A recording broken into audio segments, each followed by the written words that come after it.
Hey, what's up guys and welcome back to my YouTube channel Barry Developers. I hope you guys doing well. So today we're gonna talk about orders. आज की video हम बात करने वाले हैं order के बारे में कि हम अपने जो रो के अंदर जो कॉलम्स है ना उनके ऑर्डर को हम कैसे सेट कर सकते हैं। तो यहाँ पे यार थैंक यू सो मच, आप लोगों ने मुझे बहुत अच्छा रिस्पॉन्स करा मेरी लास्ट की वीडियो पे जहाँ पे मैंने फेस कैम वीडियो बनाई थी और मुझे बहुत ज़्यादा खुशी हुई यार, आप लोगों ने मुझे बहुत अच्छा अप्रिशिएट किया और मैं काफ़ी ज़्यादा मोटिवेटेड हुआ उस चीज़ से। आप लोगों के काफ़ी अच्छे कॉमेंट्स थे। तो वीडियो शुरू करने से पहले आप लोगों से हर दफ़ा की तरह रिक्वेस्ट है कि अगर आप लोगों ने मेरे चैनल को सब्सक्राइब नहीं कर रखा तो प्लीज़ मेरे चैनल को सब्सक्राइब कर दें। और आप लोगों को पता है कि यार ये कोर्स बहुत अच्छे लेवल पे चल रहा है तो इसको अपने दोस्तों के साथ शेयर करें। तो यहाँ पे आप देखेंगे बूटस्ट्रैप ऑर्डर क्लासेस, तो यहाँ पे हमारे पास एक रो है और रो के अंदर कुछ हमारे पास यहाँ पे कॉलम्स हैं। तो आप चाहते हैं फर्स्ट वाला कॉलम लास्ट में शो हो जाए और लास्ट वाला फर्स्ट में शो हो जाए। मैं चाहता हूँ कंटेंट चेंज ना करूँ, लेकिन मैं मेरे पास एक ऐसा कोड होना चाहिए कि मैं फर्स्ट वाले को ना ऐसे थर्ड वाले पे शिफ्ट कर दूं और थर्ड वाले को फर्स्ट पे शिफ्ट कर दूं।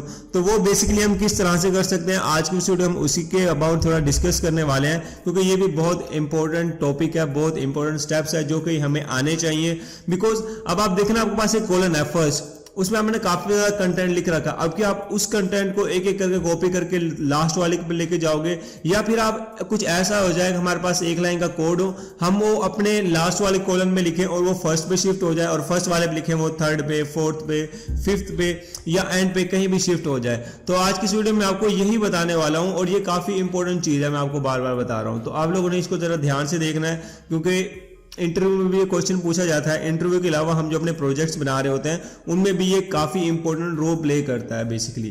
तो यहाँ पे आप देखेंगे कोड की एग्जांपल कैसी होगी। अब यहाँ पे देखें कोड एक्सेल, मतलब कि आप अपने अलग अलग ब्रेक पॉइंट्स में भी इनको आप लगा सकते हैं। जैसे हमने ऑफसेट का और भी काफी रिस्पॉन्सिवनेस में ब्रेक पॉइंट्स लगाते हैं ना। देखें ऑर्डर एक्सेल, ठीक है, order XL last, order LG first और एलजी लास्ट। ये बेसिकली देखें लास्ट वाली डिव को फर्स्ट में शो करना, फर्स्ट वाली डिव को लास्ट में शो करना, इसलिए यूज होता है। अगर आप हर डिवाइस पे एक ही चीज चाहते हैं तो आप वहां पे लगाते हैं ऑर्डर फर्स्ट ऑर्डर लास्ट। अगर आप ये चाहते हैं नहीं भाई एक्सेल पे ऑर्डर फर्स्ट होना चाहिए, ऑर्डर लास्ट होना चाहिए, बाकियों पे नहीं होना चाहिए, तो आप वहां पे इनका यूज करते हैं, ठीक है। अगर आप चाहते हैं नहीं सब पे एक ही चीज अप्लाई हो हर डिवाइस पे, तो वहां पे सिंपली आप कर देंगे ऑर्डर फर्स्ट ऑर्डर लास्ट। तो आई होप कि आपको क्लियर हो चुका होगा। अगर आपको क्लियर नहीं हुआ तो यहाँ पे हम प्रैक्टिकल करके देखते हैं, जब मैं प्रैक्टिकल करके बताऊंगा तो आपको थोड़ा ज्यादा क्लियर हो जाएगा ये।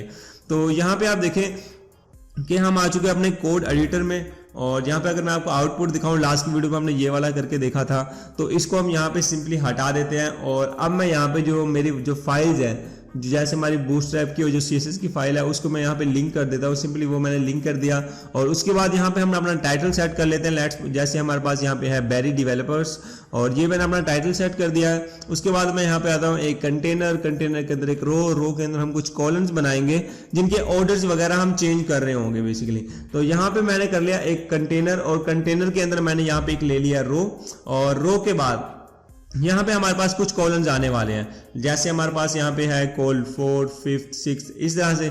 मतलब मैं चाहता हूँ कि फिर मेरे पास यहाँ पे 3 कॉलम्स हो, ज्यादा कॉलम्स ना हो, ताकि आप लोगों को ना सही से क्लियर हो जाए, 3 हो, 4 हो, 5 हो, कुछ इस तरह से कॉलम हमारे पास आ जाए। तो यहाँ पे मैं H2 लेता हूँ, H2 के अंदर मैं इस तरह से ना कुछ कंटेंट वगैरह डाल देता हूँ, ताकि जब मैं आपको चेंज करके दिखा रहा हूँ तो आपको पता होना चाहिए कि हाँ भी ये चेंज हो रहा है या चेंज नहीं हो रहा, इस तरह से।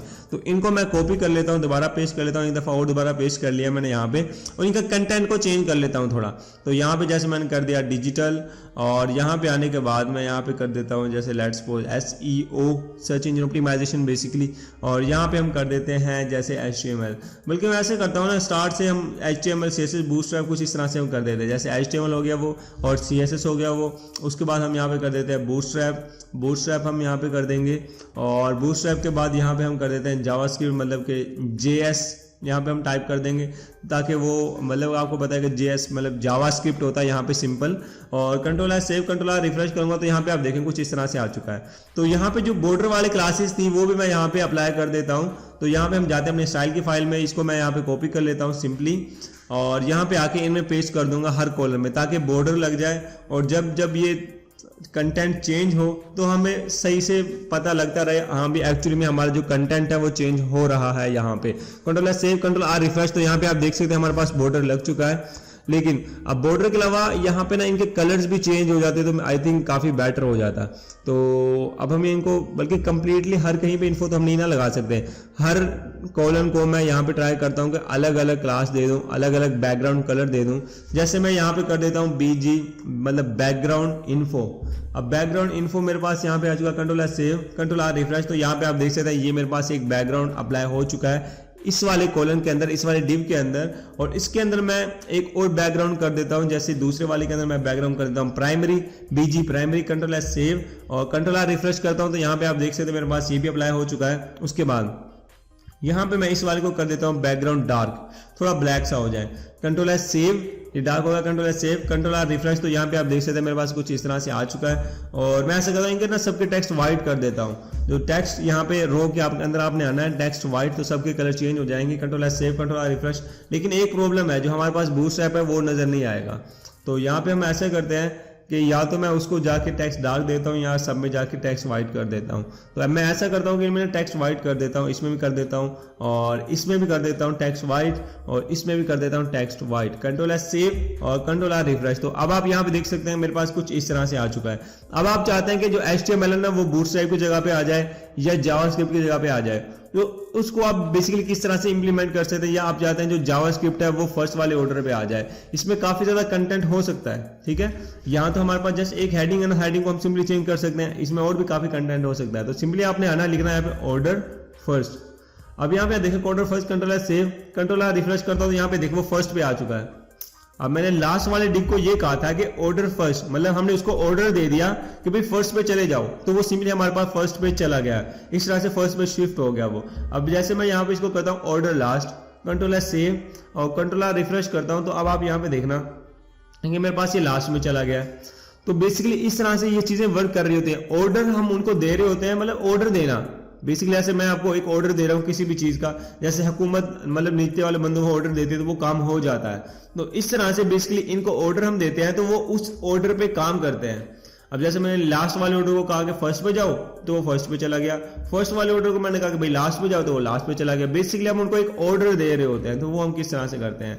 तो इसके अलावा आप रिस्पॉन्सिवनेस में भी ऑर्डर दे सकते हैं कि मतलब कि बड़ी डिवाइसेस में इसी तरह से रहे, लेकिन जैसे ही मीडियम में आए, स्मॉल में आए या किसी भी स्क्रीन पे आए ना, तो ऑर्डर चेंज हो जाए। अब लेट्स सपोज जैसे मैं यहाँ पे करता हूँ ऑर्डर, ठीक है, ऑर्डर फर्स्ट। अब मैंने यहाँ पे करा order first, control S save, control R refresh करूंगा, तो अब आप यहाँ पे देखेंगे सारी डिवाइसेस पे ऑर्डर फर्स्ट पे ही रहेगा। जो हमारे जो ये जावास्क्रिप्ट है ना, यहाँ पे आप देखा, अगर मैं इसको रिस्पॉन्सिव करके दिखाऊं ना आपको, देखो देखिए सब पे ही ये ऑर्डर फर्स्ट पे रहेगा। लेकिन आप चाहते हैं अलग अलग डिवाइसेस पे चेंज होता रहे, तो सिंपली आप order MD, order SM, order XL, order L मतलब सॉरी ऑर्डर MD LG, इस तरह से आप कर सकते हैं। आप देखिए order MD first, control R refresh करूंगा ना, तो अब आप यहाँ पे देखो दोबारा उस तरह चेंज हो गया। अब देखिए जैसे मीडियम में आऊंगा तो वो देखें उस तरह से दोबारा चला गया। अलग अलग ब्रेक पॉइंट पे ना आप जावास्क्रिप्ट पे सॉरी बूटस्ट्रैप पे कुछ इस तरह से काम कर सकते हैं, और काफी अमेजिंग चीज होती है ये, और काफी टाइम सेव कर दिया हम लोगों का यहाँ पे। अब यहाँ पे देखें मीडियम में आके, मतलब मीडियम तक तो हमारे पास वो वहां पे होता है, लेकिन जैसे स्मॉल वगैरह में आते हैं, उससे नीचे आते हैं, तो वो हमारे पास उसी तरह से रहता है जैसे हमने बाय डिफॉल्ट वहां पे सेट कर रखा है। तो बेसिकली इस तरह से हम यहाँ पे ऑर्डर्स दे रहे होते हैं, ऑर्डर वाली प्रॉपर्टी का हम कुछ इस तरह से यूज करते हैं। अब लेट्स सपोज जैसे मैं इनमें कुछ पैराग्राफ्स भी ऐड कर देता हूं, जैसे मैंने पैराग्राफ P लिया यहाँ पे लोरम, और लोरम के बाद यहाँ पे हम 20 वर्ड्स का कुछ पैराग्राफ ले लेते हैं, control S save, control R refresh करूंगा, तो यहाँ पे आप देखें, तो अब आप यहाँ पे देखें कि मेरे पासे कुछ इस तरह से आ रहा है, कुछ इस तरह से वर्क कर रहा है। अब देखिए जैसे मैं रिस्पॉन्सिवनेस में आपको कुछ चीज दिखाऊं, तो यहाँ पे देखें, अब जैसे मैं यहाँ पे मीडियम में आता हूं तो इसका ऑर्डर चेंज हो जाता है, जैसे हमने उसका ऑर्डर चेंज कर रखा है, तो यहाँ पे आप देखिए इसका ऑर्डर चेंज हो गया। तो बेसिकली इस तरह से हम ऑर्डर चेंज करते हैं, ठीक है। ऑर्डर के अलावा ये भी ना ऑर्डर वाली प्रॉपर्टी ये काफी यूज हो रही होती है, इसको हम ना अलग अलग प्रॉब्लम्स को सोल्व करने के लिए अलग अलग तरह से यूज कर सकते हैं, जावास्क्रिप्ट में वगैरह में। और कोई एक अच्छा सा प्रोग्राम हो, कोई भी प्रोग्राम हो सकता है, ऐसा नहीं कि कोई प्रोग्राम, काफी प्रोग्राम्स हो सकते हैं, उन प्रोग्राम्स के अकॉर्डिंग हम काफी एक अच्छी चीज और काफी अमेजिंग चीज बना सकते हैं इस वाली प्रॉपर्टी के साथ, ऑर्डर के साथ। तो बेसिकली ऑर्डर का हम कुछ इस तरह से यूज करते हैं। अब लेट्स सपोज जैसे मैं यहाँ पे इसको हटा देता हूँ, और यहाँ पे इसको मतलब कि पैराग्राफ को तो मैं यहाँ पे हटाना पड़ेगा, यहाँ पे मैं मतलब कुछ और चीज दिखाने वाला हूँ यहाँ पे। अब मैं जैसे यहाँ पे ऑर्डर फर्स्ट हो गया ना, तो अब आप यहाँ पे ये चाहते हैं, जैसे ऑर्डर फर्स्ट था वो, अब ऑर्डर फर्स्ट करते हैं तो ऑर्डर फर्स्ट पे चला जाता है, ऑर्डर लास्ट करते हैं तो ऑर्डर लास्ट पे चला जाता है। लेकिन आप चाहते हैं कि नहीं यार, जैसे HTML है वो CSS की जगह पे आ जाए और CSS वाली या फिर बूटस्ट्रैप की जगह पे आ जाए। उसको आप कैसे कर सकते हैं? यहाँ पे मैंने अपने सब के कॉन्टेक्ट को हटा दिया है। अब आप यहाँ पे देखना, जैसे मैं यहाँ पे करता हूँ ऑर्डर, ठीक है, ऑर्डर लास्ट। अब आप यहाँ देखना कंट्रोल सेव, कंट्रोल रिफ्रेश, तो वो लास्ट में गया है। अब मैं अगर ऑर्डर फर्स्ट में करूंगा तो वो फर्स्ट में आ जाएगा। लेकिन मैं ये चाहता हूं कि HTML जब मैं लिखूं ना, अभी आप देखें ऑर्डर, अब मैं आपको दिखाता हूं बेसिकली मैं आपको कहना क्या चाह रहा हूं। यहाँ पे HTML आ जाए jQuery की जगह पे, SEO की जगह पे या JS की जगह पे, इनके ऑर्डर्स को आप सेट करना चाहते हैं तो वो आप किस तरह से कर सकते हैं। यहाँ पे आप देखें, जैसे मैंने करा ऑर्डर, ठीक है, 4, अब मैंने इसको 4 पे दे दिया, भाई ये 4 नंबर पे चला जाए, ऑर्डर जो है ना हमारा वो 4 पे चला जाए। अब कंट्रोल रिफ्रेश में जैसे ही इस पे करूंगा तो आप यहाँ पे देखेंगे कि हमारे पास जो HTML का ऑर्डर है वो चेंज हो जाएगा। यहाँ पे आप देखें HTML का जो ऑर्डर था हमारे पास, वो हमारे पास यहाँ पे चेंज हो गया बिल्कुल ही। जैसे ही मैंने HTML वो क्या करा, ऑर्डर 4 करा, अब इसमें देखें कि वो हमारे पास तब भी वो लास्ट में ही गया, तब भी वो हमारे पास यहाँ पे लास्ट में ही शो हुआ। तो यहाँ पे आप देखें, जैसे मैं ऑर्डर 5 करता हूं, कंट्रोल रिफ्रेश करूंगा तो आप यहाँ पे देखें कोई इस पे कोई ऐसी कोई अप्लाई नहीं हुआ। वो इसलिए कि अब जैसे मैं मतलब ऑर्डर्स आप चेंज करके देखेंगे ना इनमें, जैसे जैसे आप ऑर्डर्स करके चेंज करके देखेंगे, लेट्स सपोज जैसे मैं दूसरे वाले ऑर्डर पे आता हूं और यहाँ पे करता हूं मैं ऑर्डर 2, ठीक है, और यहाँ पे कंट्रोल रिफ्रेश करता हूं तो यहाँ पे आप देखें चीजें चेंज हो गई हैं इस तरह से। बेसिकली वो इस तरह से अप्लाई नहीं हो रहा कि नीचे नीचे वाले में मैंने ऑर्डर्स लगा रखा था तो उसकी वजह से वो उस पर अप्लाई नहीं हो रहा था। अब लेट्स सपोज जैसे मैं नीचे नीचे वाले पे आके करता हूँ ऑर्डर, और ऑर्डर 1 करता हूं, कंट्रोल सेव, कंट्रोल रिफ्रेश करूंगा तो आप यहां पे देखिए इसमें भी कोई ऐसा कोई फर्क नहीं पड़ रहा। तो बेसिकली ऑर्डर्स को ना आपने अलग अलग लाइन में अलग अलग तरह से डिफाइन कर रहा था। यहां पे आप देखें ये चेंज हो गया इस तरह से।